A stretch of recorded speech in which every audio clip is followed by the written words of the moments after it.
turn this down. Hello, hello, hello, and thank you for tuning in for this week's Stock Talk episode. I have a guest with me here already. Can you please introduce yourself?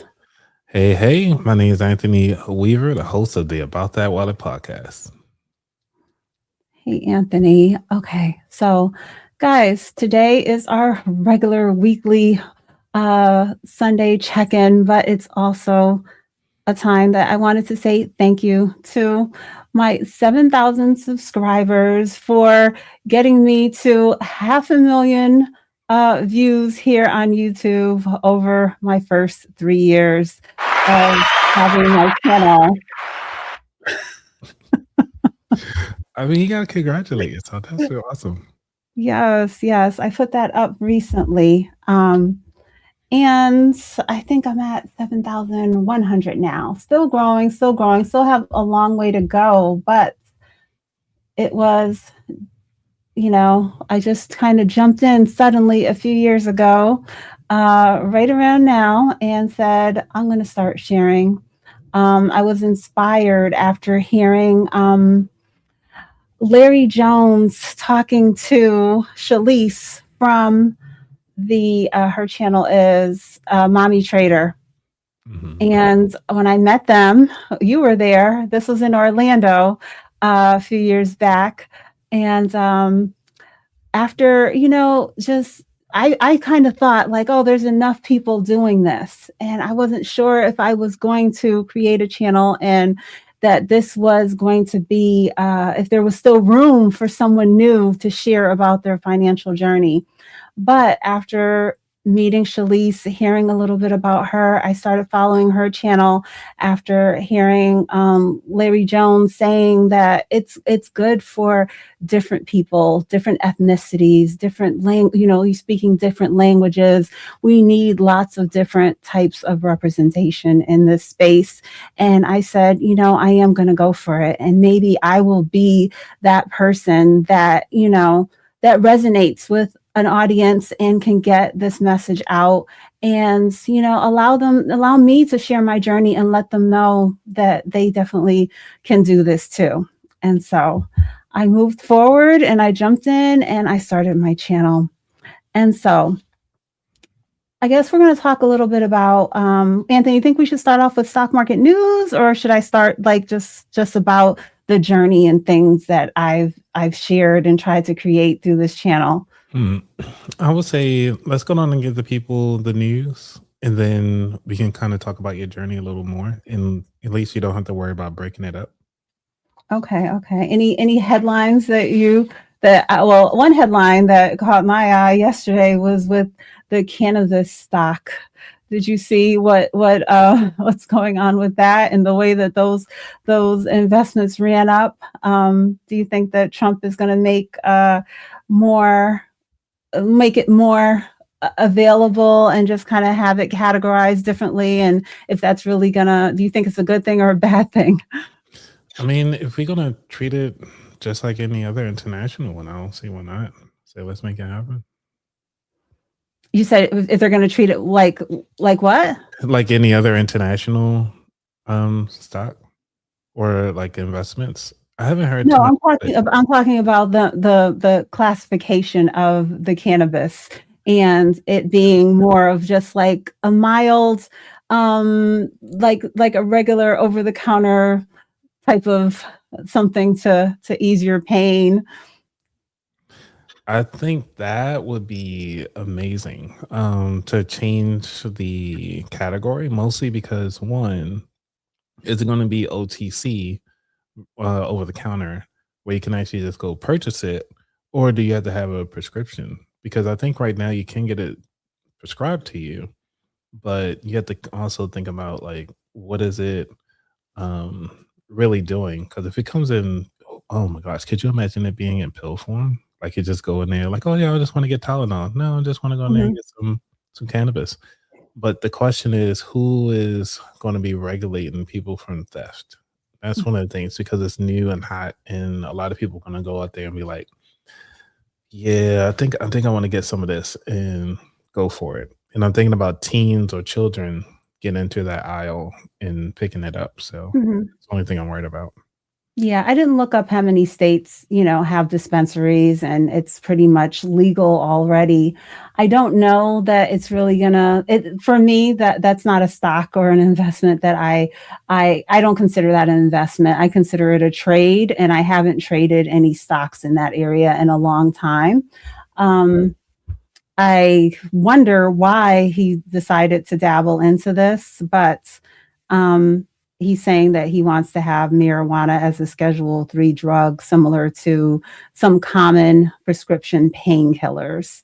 And so, yeah, I think there's so many other things that Trump has gotten, mixed up in.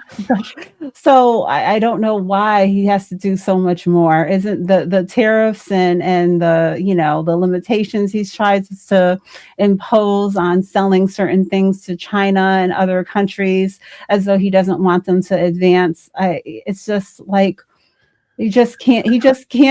It's like so much going on. Yeah, you can look at it one or two ways. Either A, this is something just to kind of stir the Americans to focus on something else Mhm. besides what's going on in other areas in politics.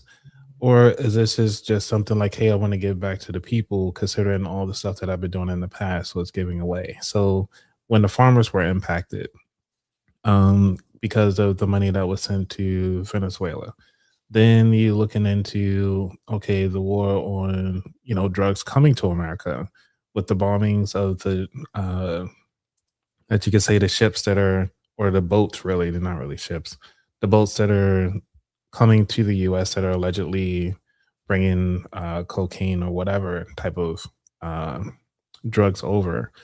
With that being said, how is it being done to the US? Are we trying to regulate it so that people can say, like, you know what, hey, we got something of our own. We don't need external resources. So it just kind of get you to think bigger picture of like what could actually be going on behind the scenes. So we don't know, but I think this is just kind of a way to kind of say, like, hey, look what's going on over here.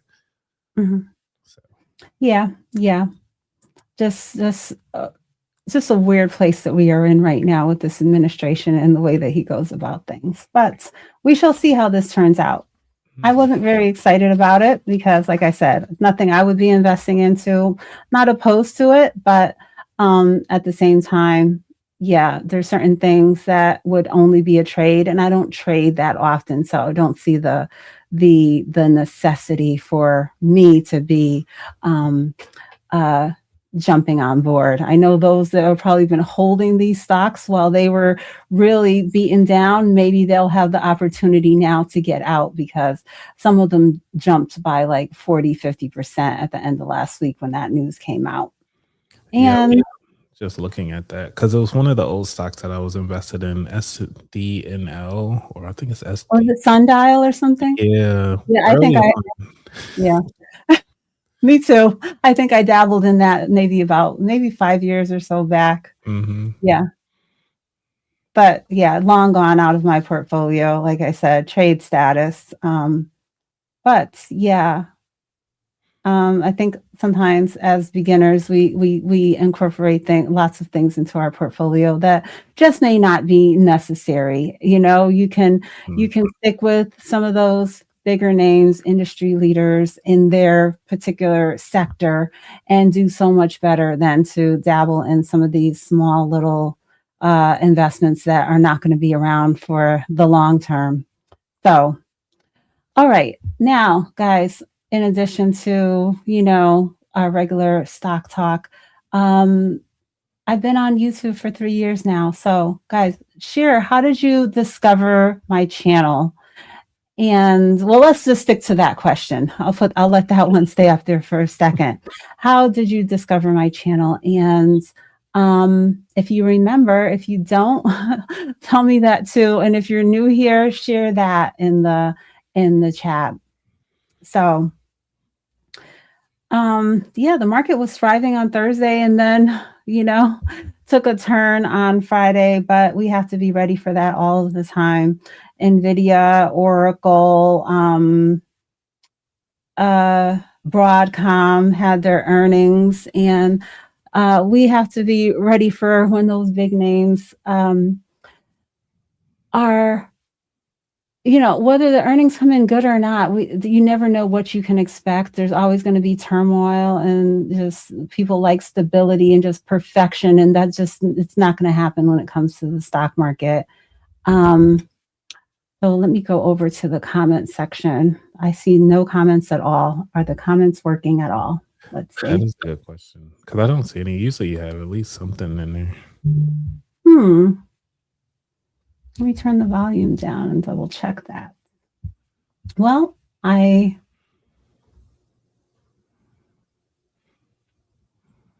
don't know what's going on there.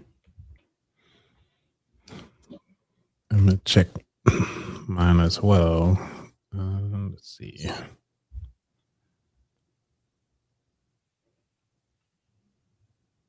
Okay, mine are available. And check yours.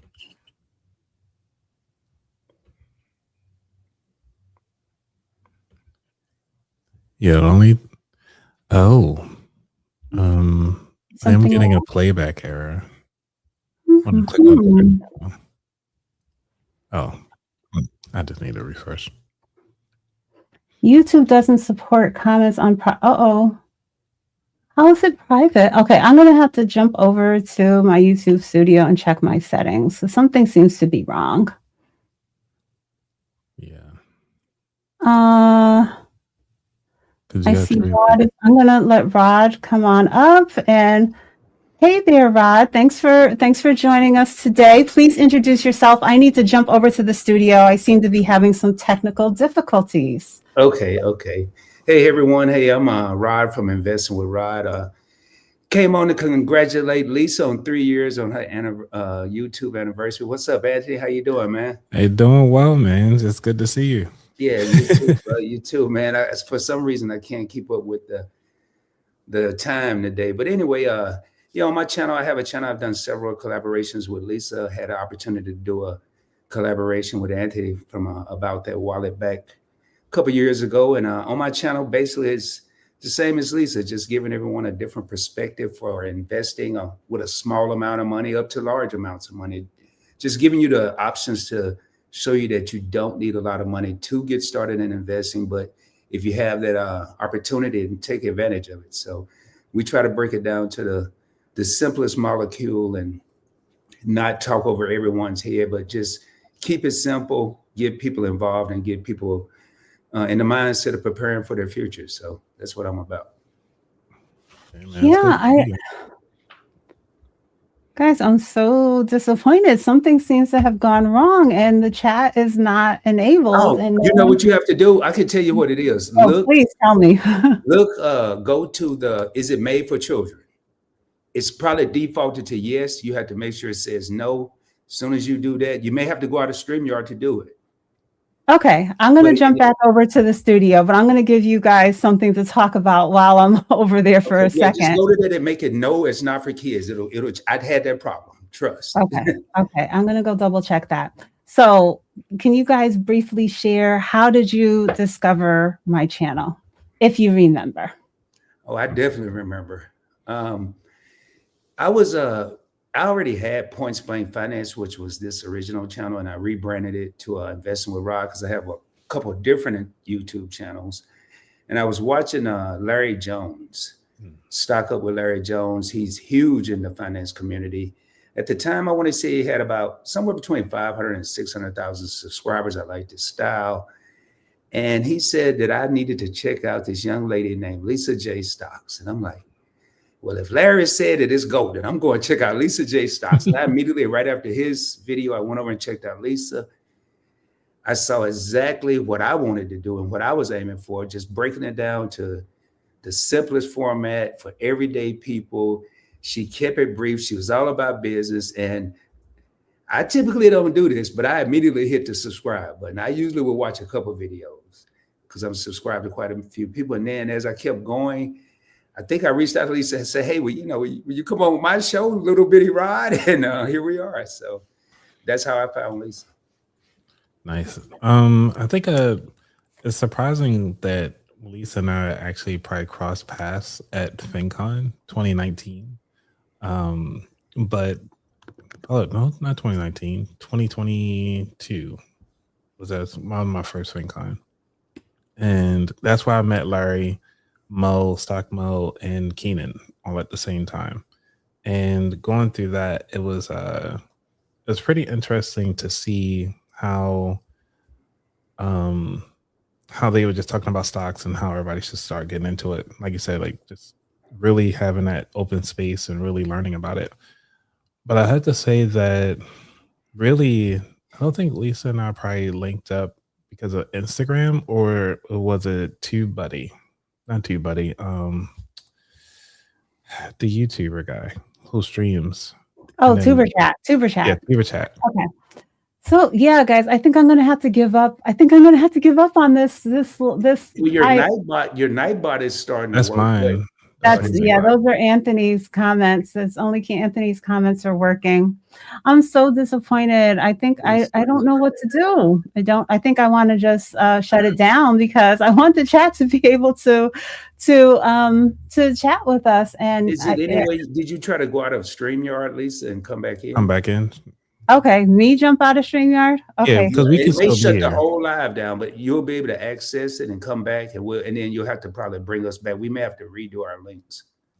Yeah, so if you go out of StreamYard and we can see you back on, but we don't see ourselves or can't get on, then we'll just go back and you may have to drop us a link. So I can't back out and you guys stay in? No, that it's not going to work. We can try. All right, I'm going to try. And if we all wind up out, if not, just keep the conversation going for a little bit. I'm going to back out and use your judgment, gentlemen. I'll be right back. Cool. Go ahead, Anthony. I'm gonna let you have the floor, man. I'm just here now. Well, because it's streaming on I had it streaming on my joint too. I was like, why not? So I guess if you're on my channel, you can still see it. So yeah, we're gonna roll with it. So with Lisa's had her on my show, and surprisingly, out of all of my lives, that has to be my pre-recorded episodes. Hers was the first one to hit 1,000 views. When out of all of the shows that I've been doing it for about at least 3 years by then. And with her episode, for some reason, I guess a lot of people love stocks, trading, and actually really getting into it. And going from that, trying to move to the next level of learning lives and start having it on my live shows and stuff like that. So that was my introduction to her, was from Tuber Chat, then linking up with her, and then we caught up on Instagram, and then we managed to do a pre-recorded episode, and then been locked in ever since. So fun times. Yeah. Okay. Well, I mean, and like I said earlier when I said, and let me change something here. I was actually going to stream this out just to give multiple participation. But when I first met Lisa, and I'm not going to make this when I first met Lisa, I'm going to go a little farther. When you're a content creator, you already look at different creators. To me, I kind of grade myself, not do I want to be like them or do I want to be better, but it just gives me a different perspective, different than what I may be thinking when it comes to investing. And Lisa's done that. I mean, every time I come on this channel, I talk about my FXAIX. I've had this for years, but it was always a recurring withdrawal from my job. And when I had to do it, I kept forgetting. But then when I see Lisa's consistent videos, at least once a month, I'm seeing something about FXIX. This woman is not only dropping videos every single day, going live every single week, she's also supporting a lot of content creators out there. And when you find an individual like this, I don't want to be like too many people when I grow up, but there's a Lisa J. Stocks that I just wouldn't mind being a male version of when I grow up. So that's what I have to say. What are you guys talking about? I missed. We just talking about Right. on the vertical, we're giving you your flowers. Okay, thank you guys. Thank you. On the vertical, I think you're able to comment now. Horizontal, you can as well. You can? Okay, I'm not seeing them in the studio. I'm gonna try to push it out too, Lisa. Just get max Let's see. participation. All right, I just typed in we here on the horizontal. Guys, sorry we're having technical difficulties today, but thank you for tuning in.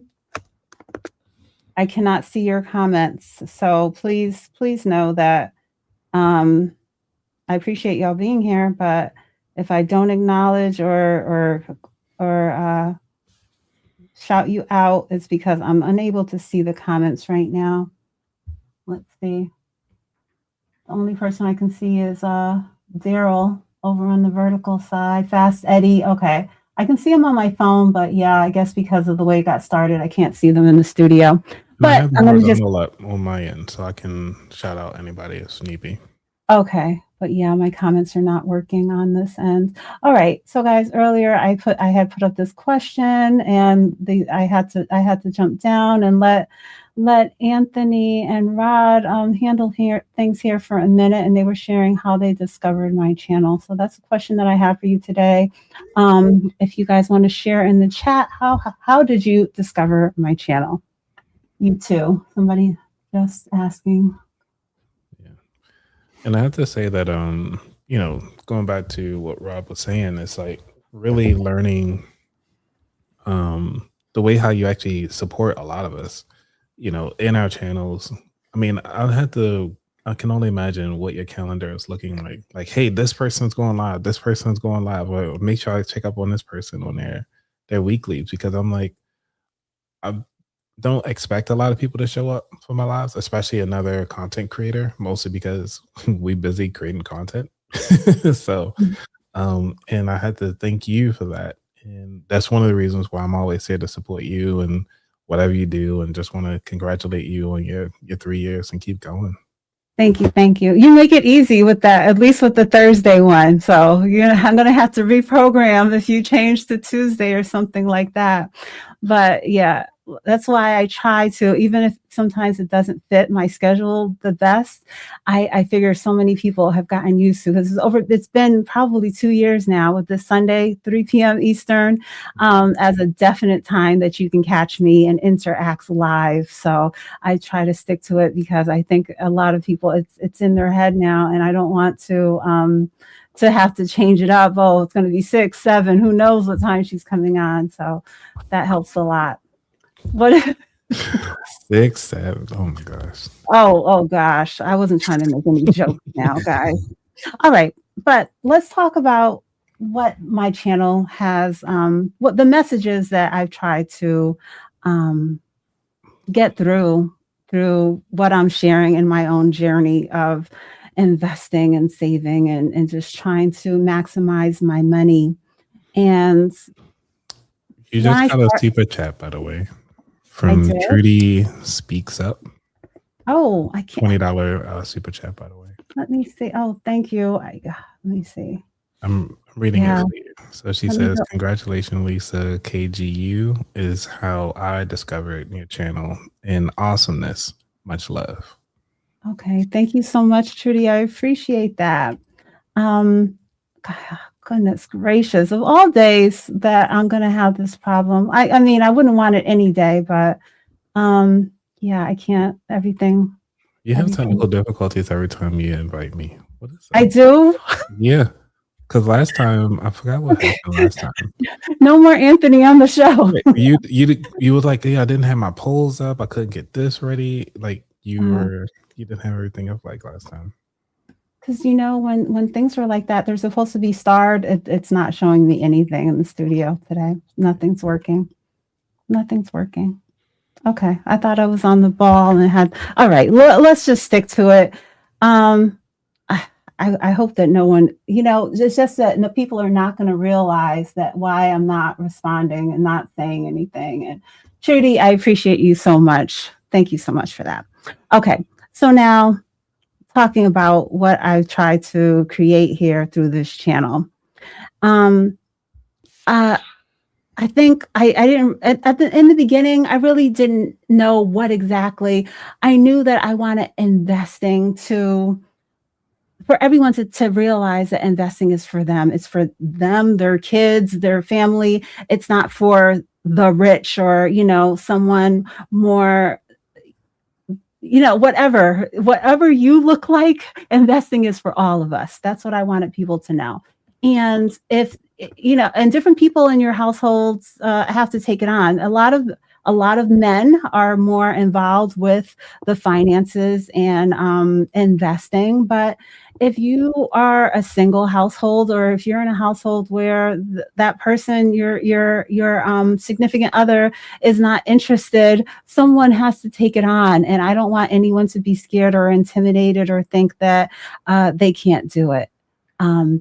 But another mission or message that I've really been and I don't know what time frame, but later on into my 3 years of, getting questions and talking with different people, it's that they think, yeah, I'm working, I'm contributing to the 401k. But so many people that I've talked to, when I ask, what are you invested into? What is the performance? They don't know. What is your ultimate retirement goal of how much you want to have in your investment account when you reach a certain age? They don't know, and they're not making sure to work to be in line with a particular goal. I know you are, Anthony. You know what you want to have. You have a plan on how you're going to go about drawing from it in the future.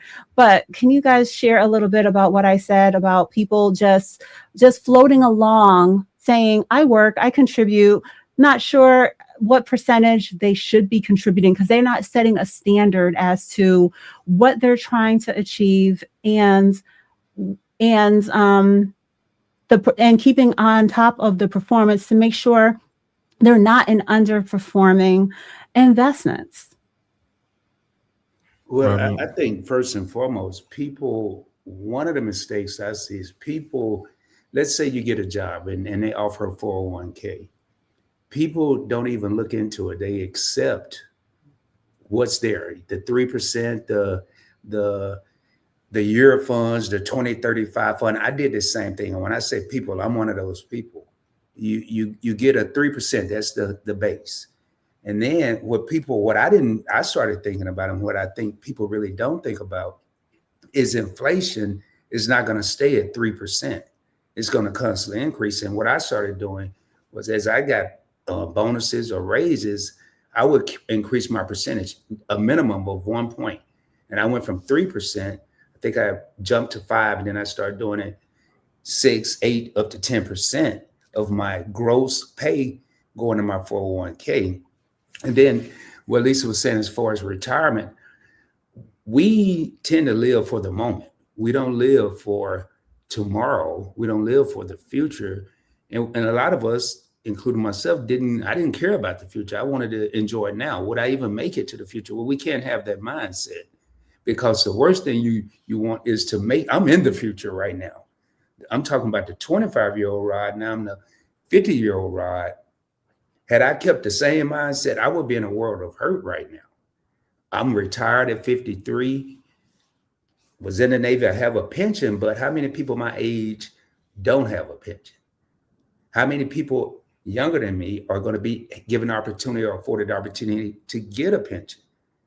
So if we don't plan, no one's planning for us. And I think I've heard Lisa say that on several occasions. We have to do it. Mm-hmm, mm-hmm.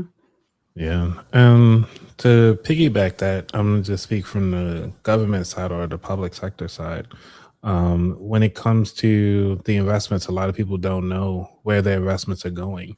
Depending on how long you've been in the government and how long you've been dealing, quote unquote, investing, thinking you're putting in the 5% that the government will match you at, and not knowing that there's an additional 1% that's also matched based on your income. So, and also your grade level. I'm sorry about that. And having that understanding, a lot of people are still in the G fund because they don't know where everything is at. And G is usually where the most conservative, very slow trending. It doesn't dip. It's constantly going up. And when I say dip, I mean, like, it's not a stark dip. It does dip from time to time, but overarching, it's the only one that's less volatile. One of the main things is that now that the government is realizing that, to kind of help people structure themselves into a better financial situation when they close to retirement is actually putting them in one of the L funds, which is the life cycle funds. And so depending on when you start, and the cool thing about the life cycle funds, you investing in all of them.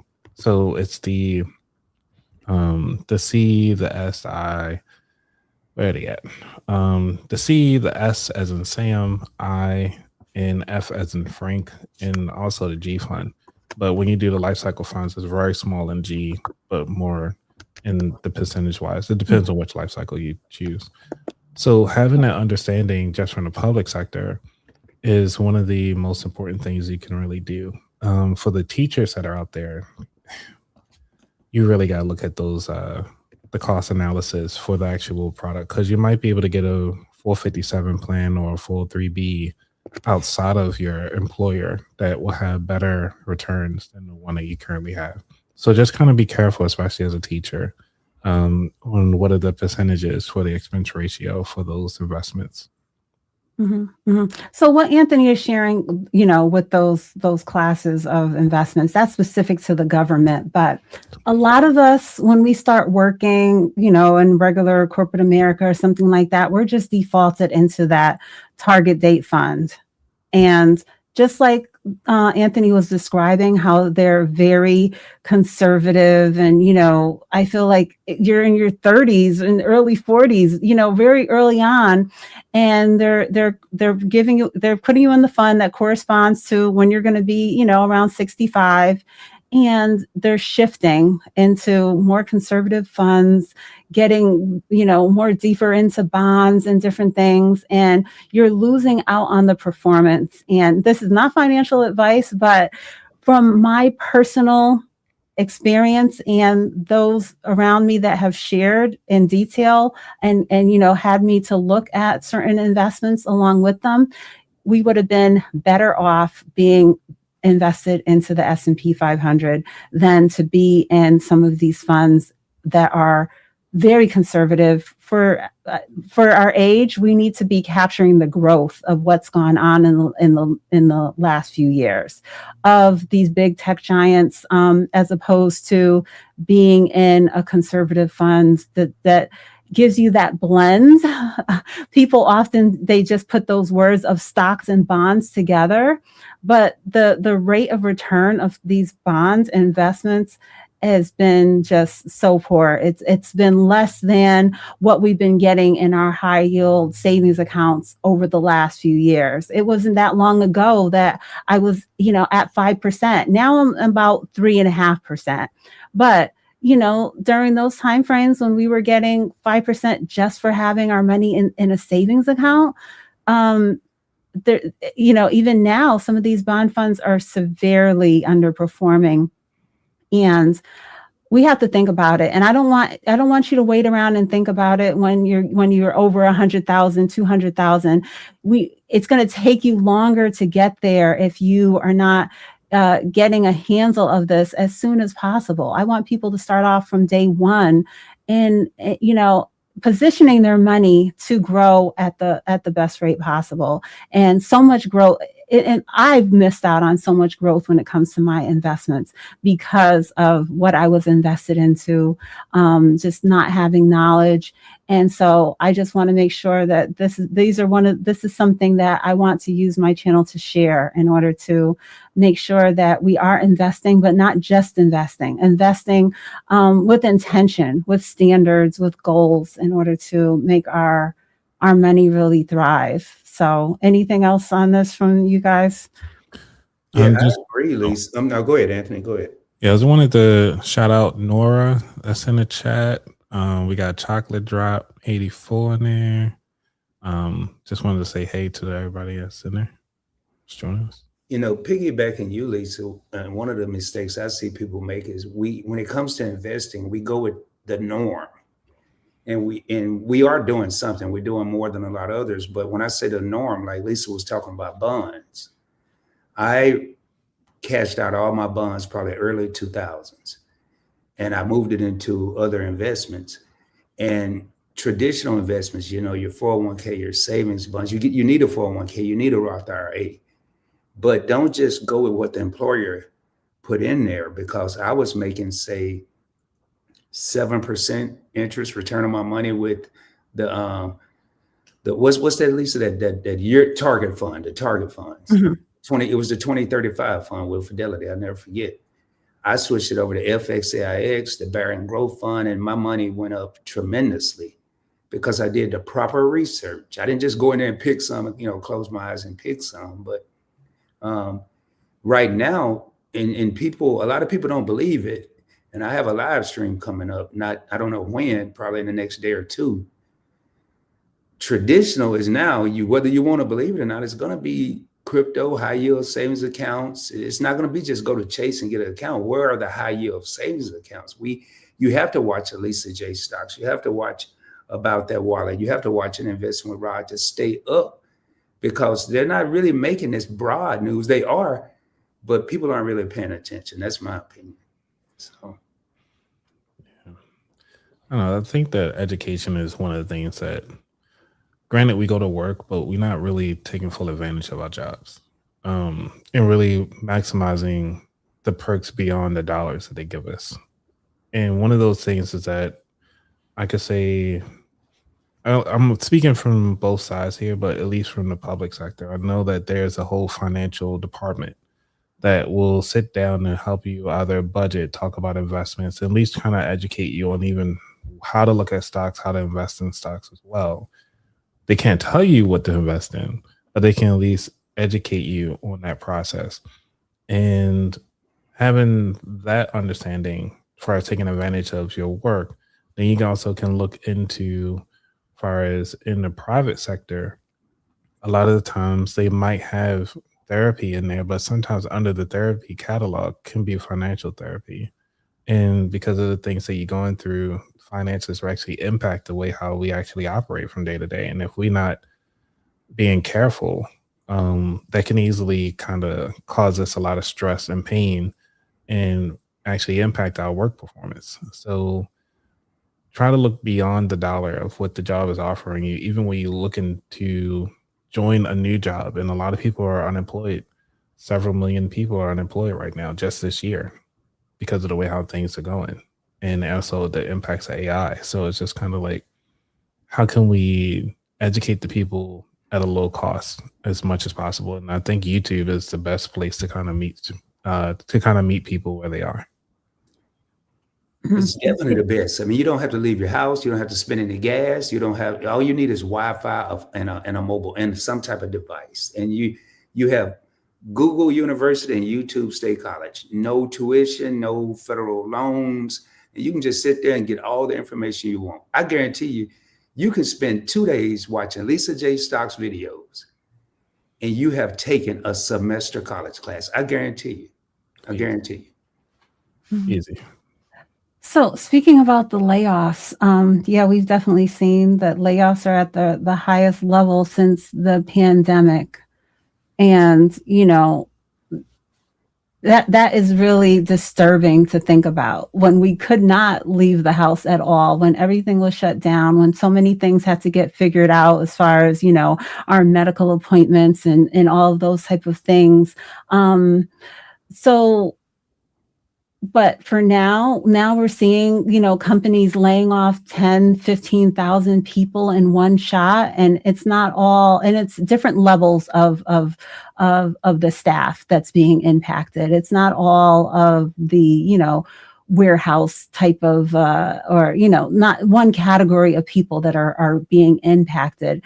It's just really disturbing. And I wonder, we want technological advancements, but I just want people to realize that more than ever, we need to prioritize investing and not sitting on the sidelines, because AI and all these things, all these different advancements are taking over, and we can't just think there's barely anything for us to be just a consumer of the things. When our finances are being so heavily impacted, we have to make sure that we are an investor and not just a consumer, in order to make sure that we're striving to get ahead.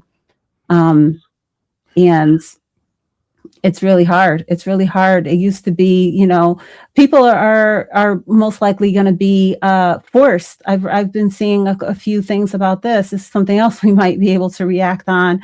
Is people basically being forced into early retirement because they cannot find. Because once they get laid off at a you know, later in life, they're then not able to find another role. Just because of the situation right now. Have you guys seen anything like that in any news or anything that you've come across lately? I had a friend that went through that, and what he experienced is he was over 50. He was laid off from a major company, and he was quote unquote too old to keep up with technology, and his salary level far exceeded a new college graduate, a person Mhm. that they leave with a quicker mind. And to me, that was an excuse. We're going to get a fresh inventory and a fresh person, pay them who knows, half or a third of the money. And we're going to be right where we are. We may lose a little knowledge, but we can get this young man or lady up to speed pretty quick. But my opinion, as I put this movie of life together, as I put chapter by chapter together, going back to the pandemic, I believe it was setting the stage for where we are right now. And I'm not going to get deep in it because I'm probably going to get deeper on my channel. It was setting the stage for where we are right now. All the people, all the workers, not the essential workers, but the regular workers were at home. Then when everything got back to normal, AI, which was already there, started sliding in the picture. When the pandemic was going on, in my opinion, how can this country operate with less workforce, less stuff out in reality, and more stuff happen through a technology standpoint? I was at a gas station and I was talking to another content creator, and there was a robot doing the floor. And all I thought was, okay, how much does this thing cost? And I'm thinking, okay, replace one employee. No, this robot could go 24 hours a day. And it was just mopping the floor. That's 3 to 6 shifts at a gas station, 3 full-time, 4 part-time shifts. We just wiped out the cost of getting them hired. We just wiped out any insurance, any layoff money we may have to pay. We just wiped out any calling in sick. I can't make it. I need off. I quit. We just wiped a whole, not one person, this one little robot in reality probably got rid of it, replaced 2 or 3 people. Mm-hmm. And I think what Lisa's saying, and I agree, people, we've had the luxury of, I don't want that job. It doesn't pay enough. I don't want that job. I don't want to do that type of work. It's going to be in a minute, if you're not invested and ready, if you're not ready for the finale of this motion picture they got going on, you're going to be taking jobs that you never thought you would be doing. I could be taking jobs that I never thought I would be doing. That's why right now I'm listening to not just Rod and what I think, but I'm listening to Lisa, I'm listening to everybody out there. Then I'm formulating my own strategy.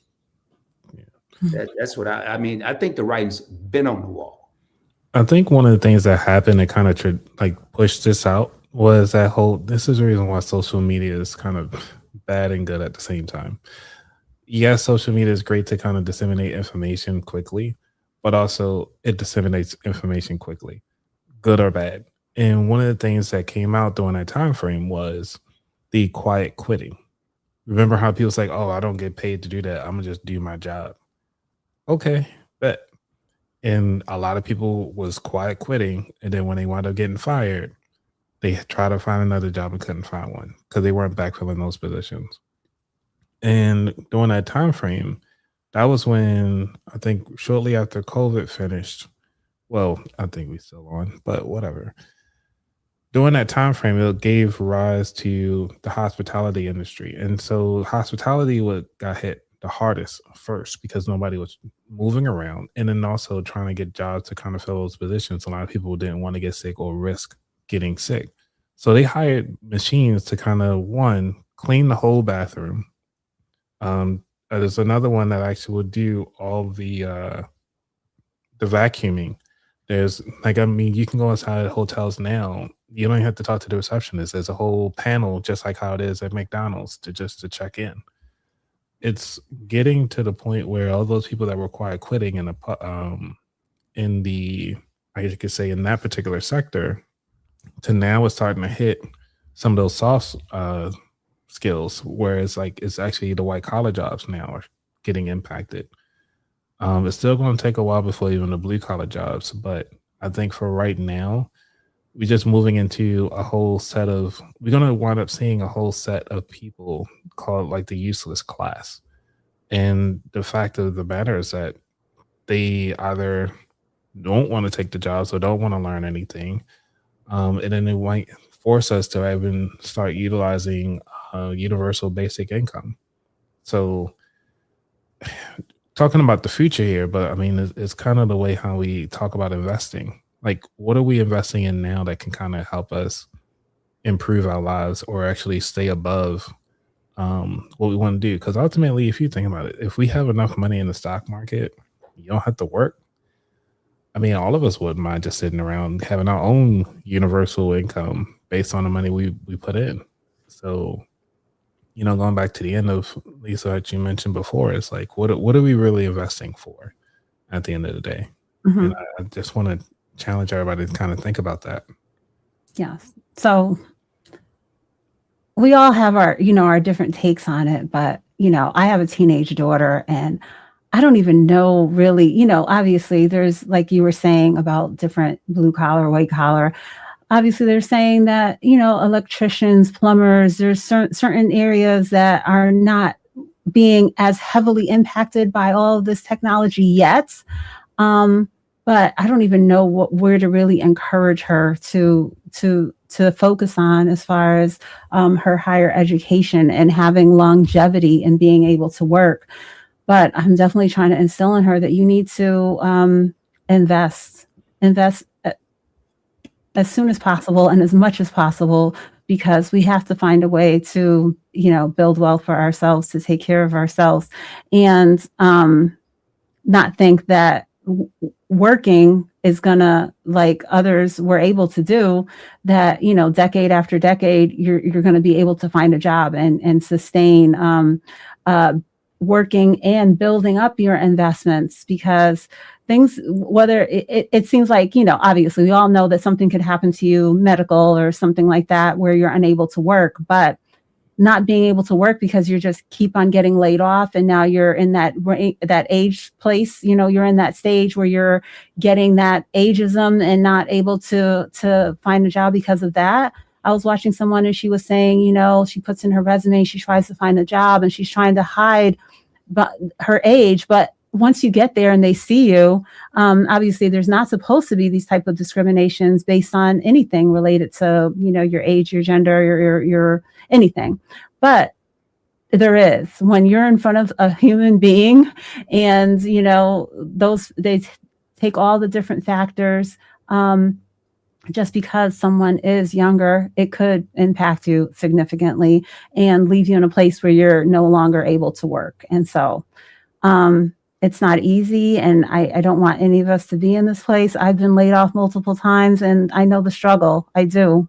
And so I also know that, reflecting back, not just over the last 3 years, but over the last, you know, 20 years, I wish that I had focused more on investing and making my life more, prioritizing investing as early as possible, because we didn't know what the future was going to hold. And now that I'm seeing it, I wish even more so. And people just getting started off, they need to realize, they see, I'm sure, how hard it is. It's going to be harder than ever for them. But I just want to make sure that the message is out there to just stick with your investing and make a plan on what your standards are, and just really push through. So.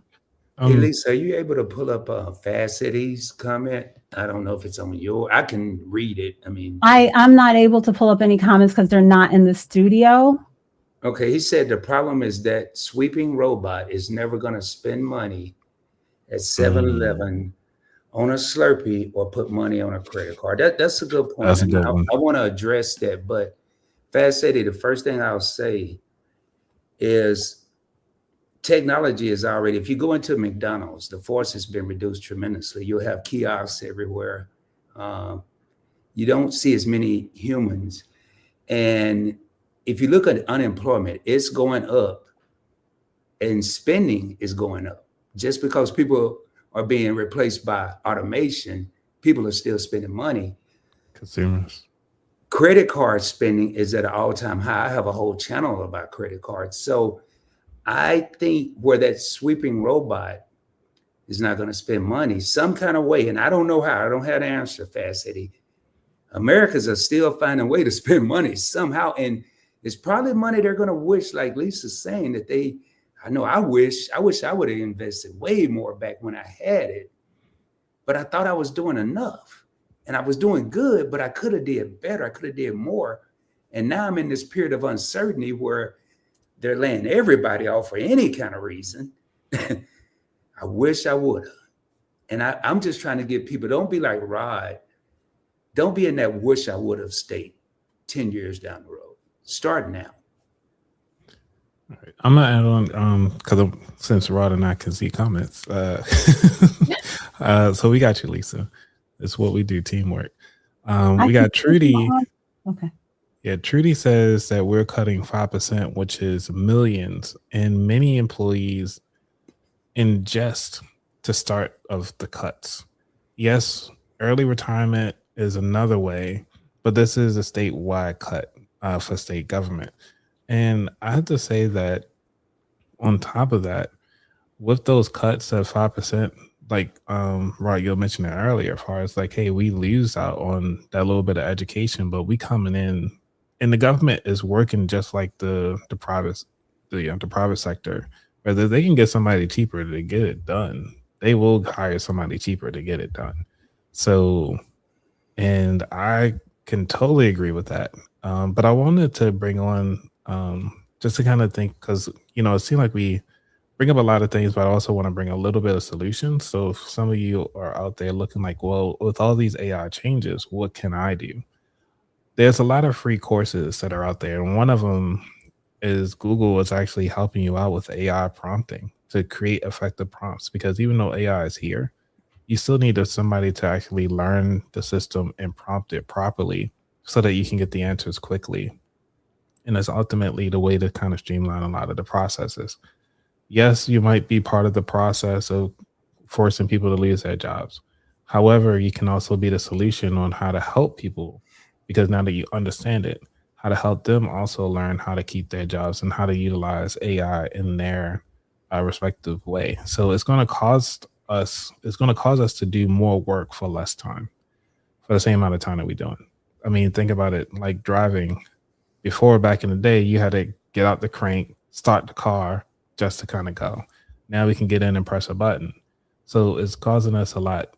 We can do a lot more in less time. And that's ultimately what it's taken us to go to. And so really figuring out how AI is going to be utilized in your everyday, I think it can be the best weapon that you have for you, no matter what age. Because even if you're at 50, say like how he was like, oh man, just getting old, just not keeping up with it. Keep your mouth shut about what you can't keep up with. Just kind of figure out a way to like, hey, I'm working on this at home. This is how I'm utilizing on my day-to-day.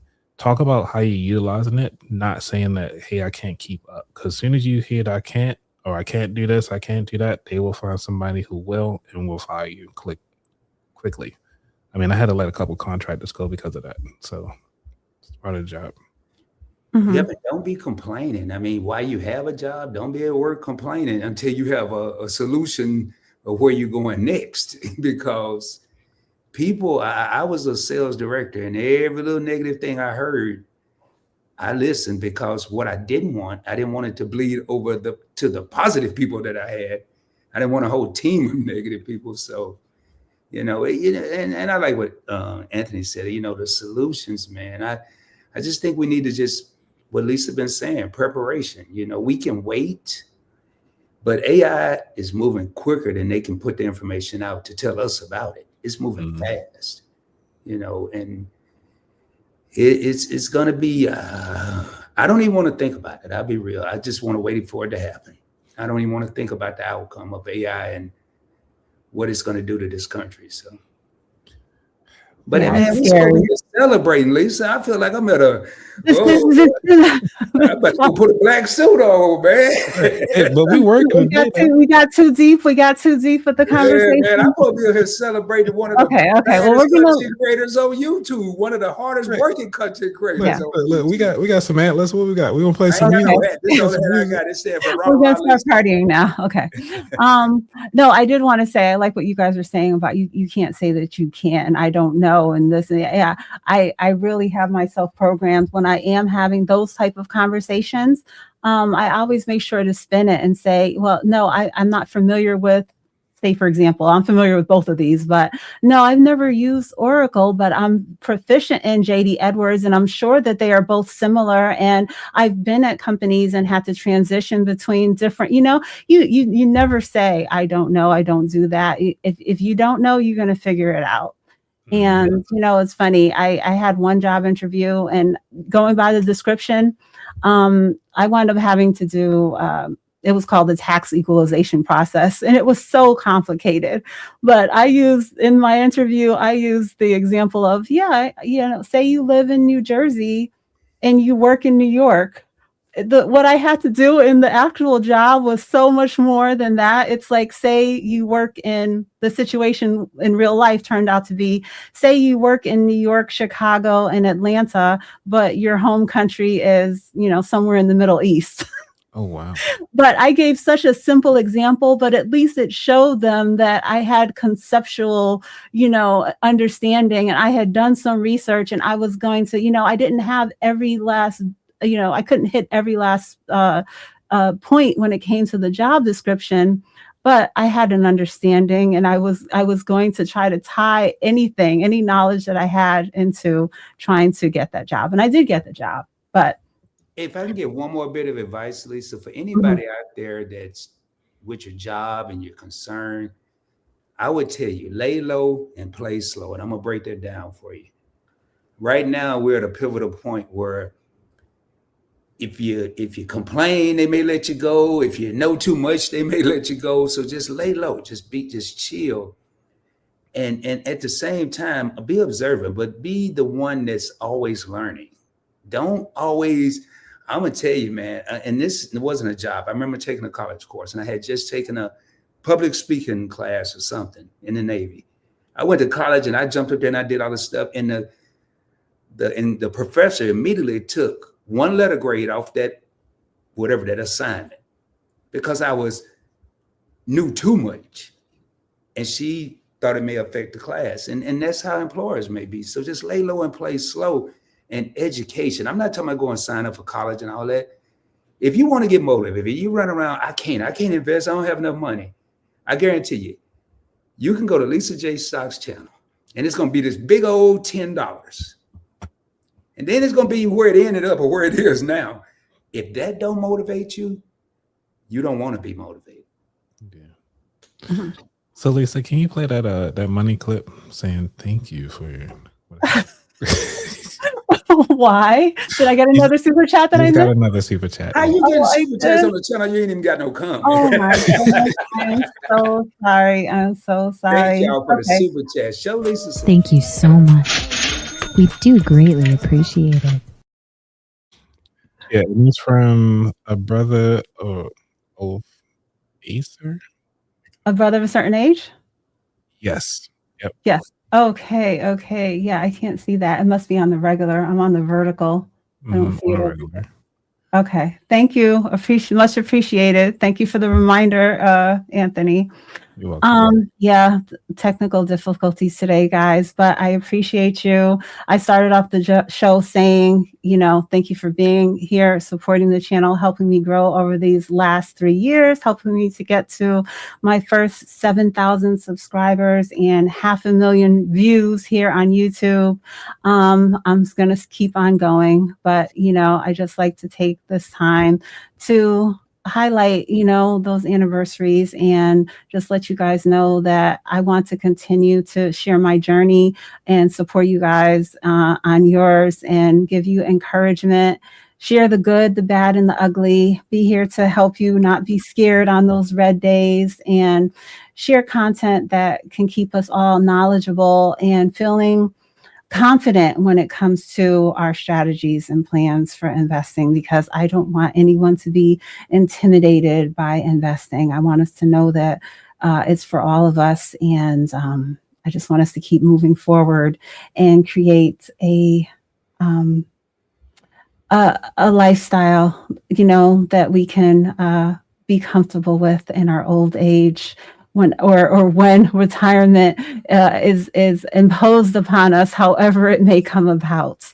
So, guys, thank you so much for coming up and chatting with me. So, anything else you want to share about? I love how Anthony's message, of the same message that I wish I knew when I was younger, of retirement is not an age, it's an amount. And just making strides for that. I don't want, I want people around us to know that we have to put in the work, but it's possible to not be out here in our 70s and 80s worrying about money. I know it's harder than ever, but just let's put the effort in. And when we're working, don't work with a goal, and be able to make a life for ourselves where we're taking care of our older selves, and just being able to not have the worries and struggles that so many do.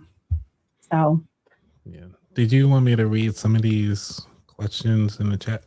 Sure. Let's do We got that. time for it, Yeah, we have time. And guys, if you guys could share, how did you discover my channel? What is your favorite content, or anything that you've learned from my journey and being a part of this community? I would love to see that. All right. So Trudy mentioned earlier, she said that she had to pull over while driving. So she said the challenge is to reset your mind while struggling. I'm reaching people by encouraging invest $1. Oh, I guess she encouraging them to at least invest $1, focusing on creating habits, no matter how small. So Lisa, you say this a lot as well, which is to kind of get people to just start, even with the $5. Like I started, I think for the past month or two, since I was on your last live, was starting to put $5 in every Friday, just to kind of see what it does. And this is for using Charles Schwab's S&P 500 version, just because of your show. So I just want to say thank you for that. Okay. And guys, I do encourage you to do those small amounts, start where you're at, but also, do prioritize using your employer investment account, whatever it is, 403b, 401k. And if that's not built in for you, get in touch with a big broker. I happen to use Fidelity, and set up a Roth IRA for yourself. You're able to max that out, move on to, having a taxable brokerage account for yourself. Build up your investments. There's so many Americans that are working in fields where it's not built in for them. And so don't let that be your reason of, when I get a job that has that, then I'll do it. Don't let time pass by when you should be and could be investing. And just because it's not that extra simple for you, that it just comes out of your paycheck, we have to create that for ourselves. So, and I brought that up because, yes, I do share a lot about, I'm investing $50 today or $10 or whatever. But when, what comes out of my paycheck is what builds some of those more substantial investments that I also share here on the channel. When I'm sharing this portfolio that was from, one of my previous jobs, I recently shared a couple weeks ago that portfolio had gotten to $100,000. And so those amounts were built off of me contributing, say, 10% to 15% between what I was putting and what my, company match was into my 401k. So we have to, I'm doing a mix of both. I built up those more substantial accounts from those larger, consistent investments through my employer. But I got to a place in life where I said, okay, well, I can invest on my own. That's when I started the taxable accounts. my daughter, her money needs to be working too. So she can get a UTMA account. She can get a Fidelity Youth account.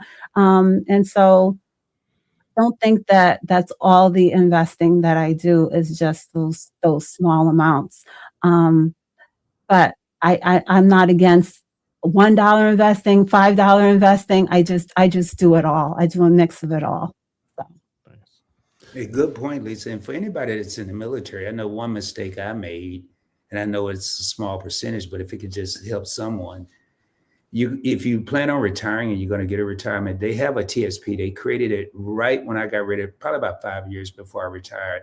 And my mindset was, why do I need to invest in TSP when I'm going to have a retirement? That was one of the biggest mistakes I could have made, because I had enough money to throw something into the TSP and get a retirement, and I would have been twice as set. But a lot of time we think, well, I'm doing this and that's enough, and we settle for the bare minimum, and piggybacking Lisa, you may start with $1 or $5, but how can I increase that? How can I use my employer? How can I use my employer contribution? How can I take 50% of my bonus and go get something nice at 50% and invest? The more you start seeing your account grow, it's going to grow quicker with larger deposits. It is will with $5 and $1. You'll more than likely get discouraged if you only do $1 and $5.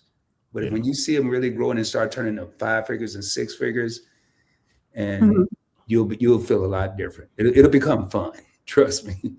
So yes, and guys, if you're not familiar with small investments, dollar cost averaging, it's not a joke. Some people think it's a joke talking about $5, $10, but like I say, take that amount and then divide it by 52, and then divide that by 5, and build up something that gives you that vision of where you're at. Then put that amount in the investment calculator, because it's not just what you contribute, it's that interest that you're going to be gaining. And then you can really see for yourself what this small amount is going to add up to after 5, 10, 20 years.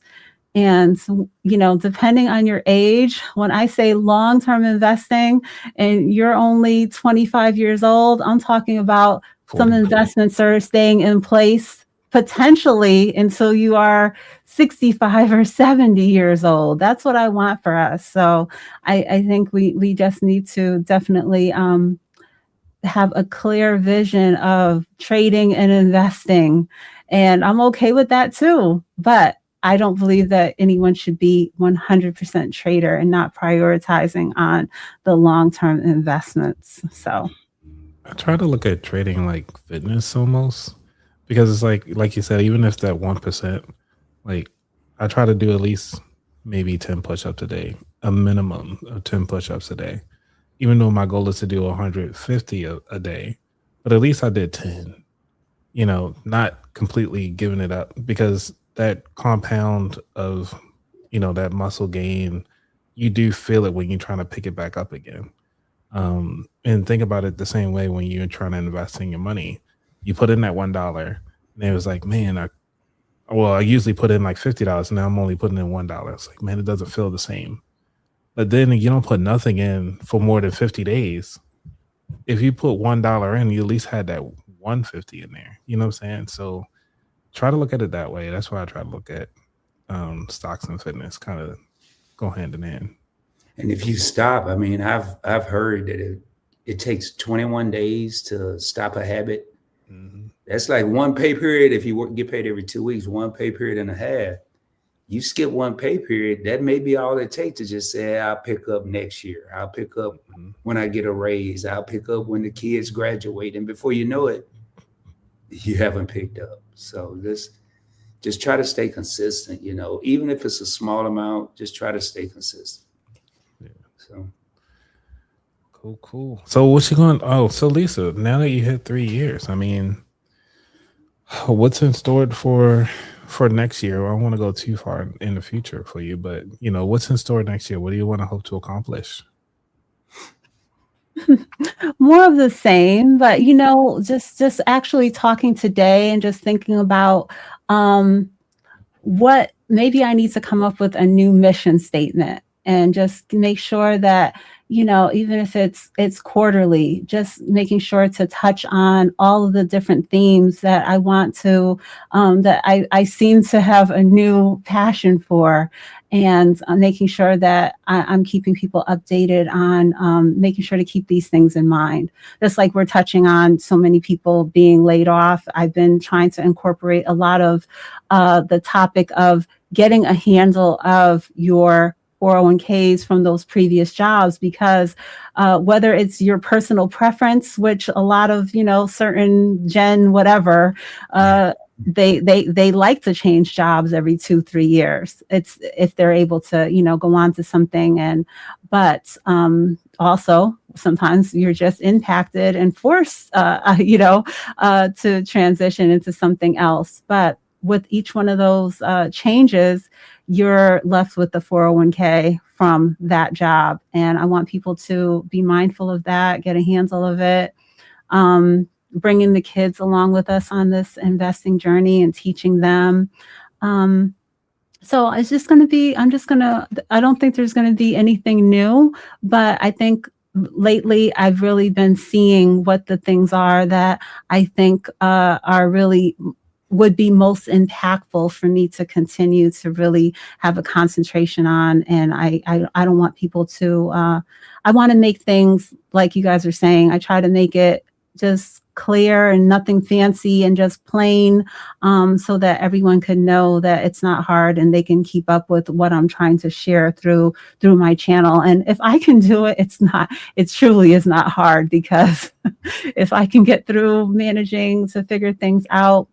And yeah, I think that some people are just not putting the effort, and I can't do it all for you. Just like Rod always says, I can't invest the money for you, but listen, please just listen and just get some insights here and move forward on your own. But sometimes you have to make some phone calls. You have to not have fear of, you're going to have to link a bank account. You're going to have to, share certain information. We are setting up accounts. We are being shareholders here. So I just want people to know, just find reputable companies to associate yourself with and get on this journey. And, if you want to be super conservative, there are conservative ETFs and funds out there that can fit your needs. I don't want you going into the bond funds, the BND or anything like that. I don't want you to be that conservative, but I don't want you to be afraid of investing and just,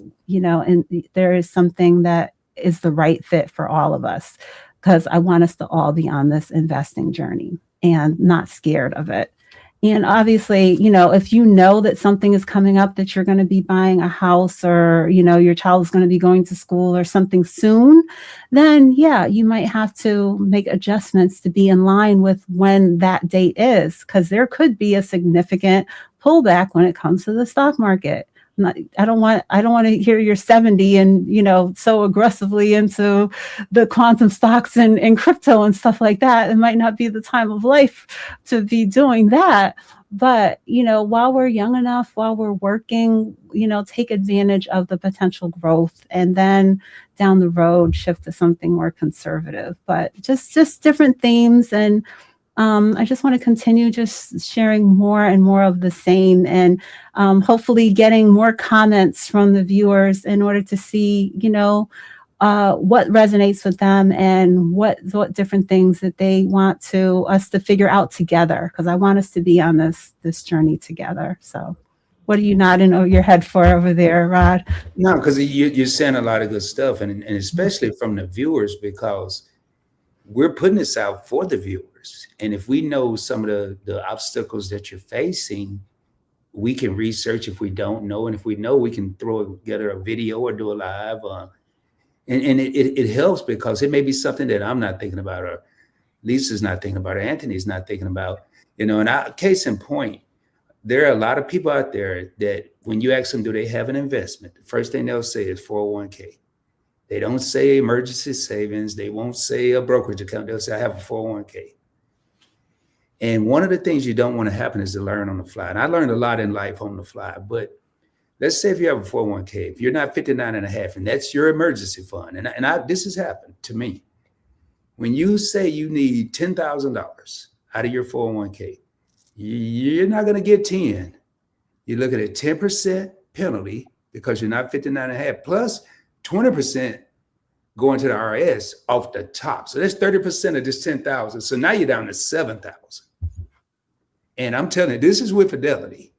Any of them, you're down to 7,000, and that's the end of the. Now they will give you an option to pay the IRS later, but that 10% is happening. So these are the things that I learned on the fly. But now you're hearing it right here. Just tune into a live stream. You're hearing it on Lisa's daily videos. You're hearing it on About That Wallets channel.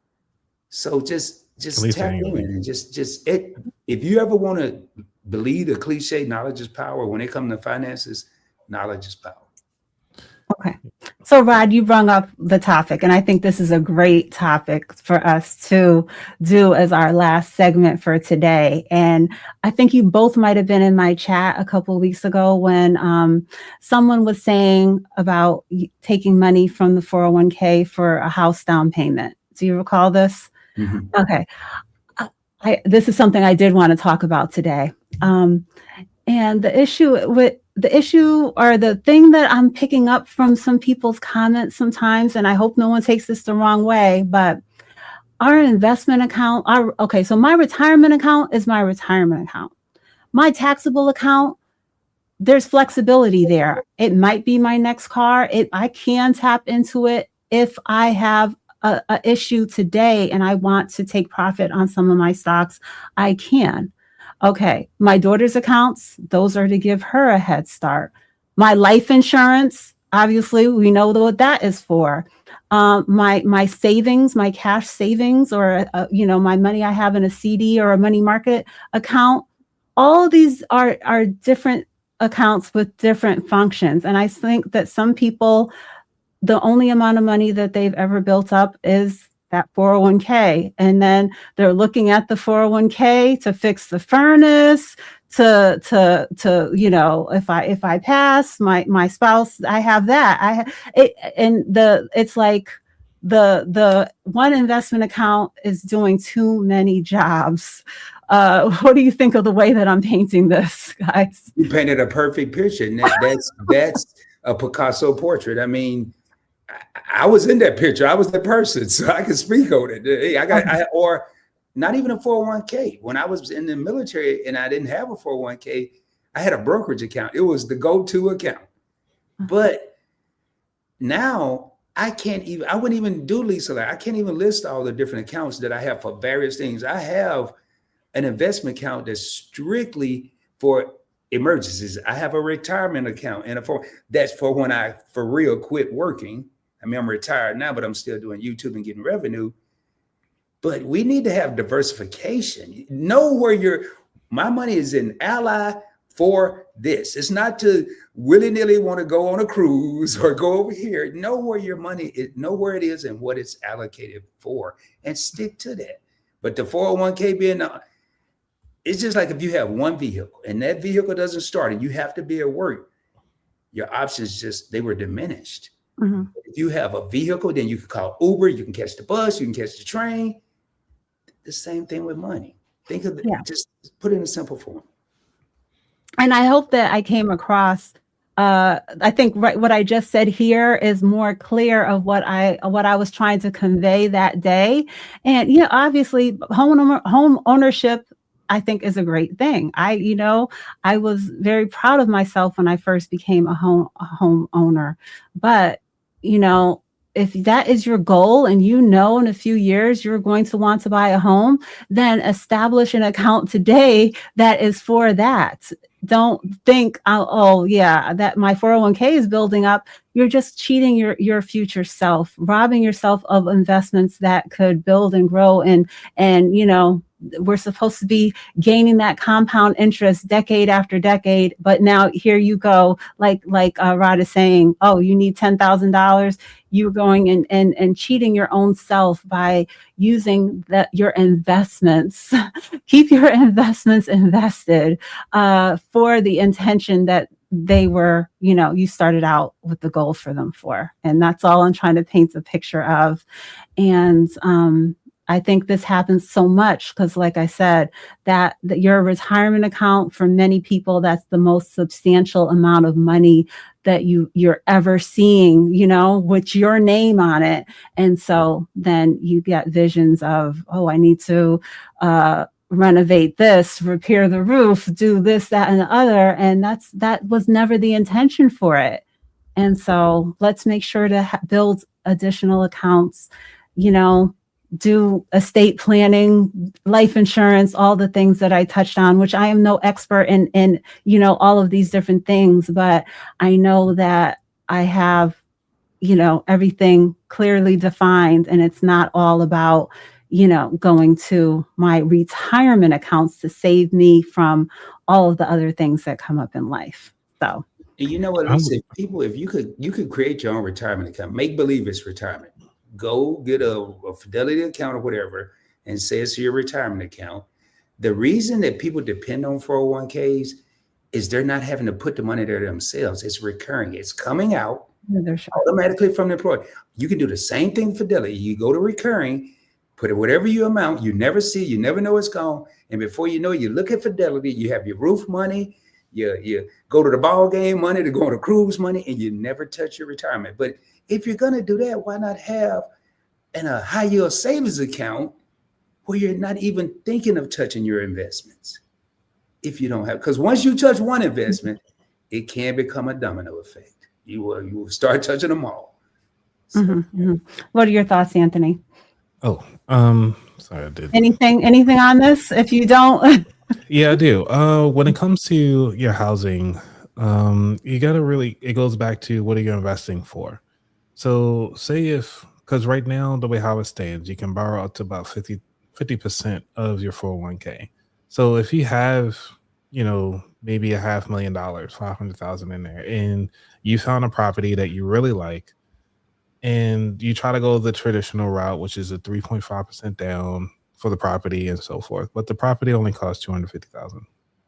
You're like, well, I can either do one or two things. You can either borrow against your 401k, which then you paying yourself back, which is a loan upon itself. You can do that. You can either go the traditional route, get a traditional loan, because loans aren't considered income, but you are borrowing against yourself. And if you do a 401k loan, you also run the risk because you're actually taking the money out of the account. So you're not borrowing against your 401k. Some of the banks will allow you to borrow, like say, hey, you have this amount available. They will match up if you use that as collateral. So there's different strategies to use your 401k if you want to use it as leverage, or you want to tap into it. And that's one of the kind of things those are one of the options I just want to throw out there. So yeah, but a lot of people are not strategic. Like even Trump talking about these 50-year home loans, or to someone that is a true entrepreneur that would know how to navigate that. They can get in there. They're not going to let it linger for 50 years. But someone who would be able to capitalize on a small payment now, they know that they're coming into some money, in 5 years or whatever time frame, be able to clear it up. They can use something like that strategically. But I think that most people are, regular. They're not going to use it in the most, in a way that is advantage, for their long-term future. They're probably most likely going to dig themselves into a hole. And I'm not saying that that's everyone, but a lot of people. So that's why I'm trying to give the encouragement of most likely under most people, like I said, we're just regular people. We're the retail investors, regular people. They don't know how to navigate it. They're not that experienced. They're not planning. And then, life happens. And then you can be doing something that, is going to impact you for the rest of your life. Then it goes to the notion of, do you buy a car? Say you have $10,000 in the bank account right now. You have a car that's worth $10,000. Do you go use your whole $10,000 to go buy that vehicle? And it's kind of one of those same things. It's like, we all know that with vehicles, once you pay this vehicle off, you still got gas, you still got maintenance, you still have all the things on top of it. So think about it that way. Are you going to utilize it?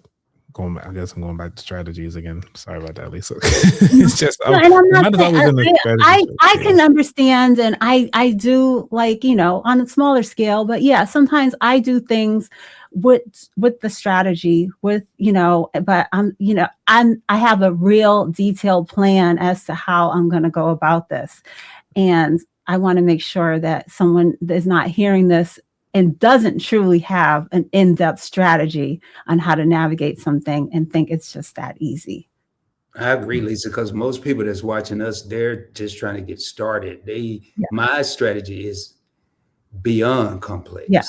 So I know that, sometimes medical bills, like you're saying, taking a loan, a lot of the comments that I've heard and the stories that I've heard, it wasn't that they were taking a loan, that they were just taking the penalty, just facing the penalties, taking the money, and it not getting replaced. And that's that.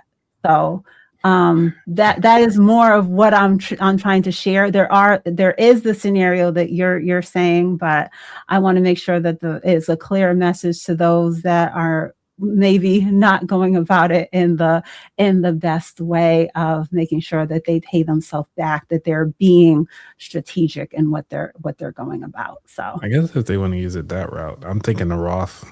If they want to do anything, I think the Roth will probably be like the second best. I mean, if you want to do it, because it's already been taxed up front, and now you just kind of dipping back into it. It grew some, you can take it, but also talk to your tax professional, just for educational purposes only. That's a reminder, disclaimer. So I'm gonna have to get out of here too, Lisa. Congratulations on 3 years.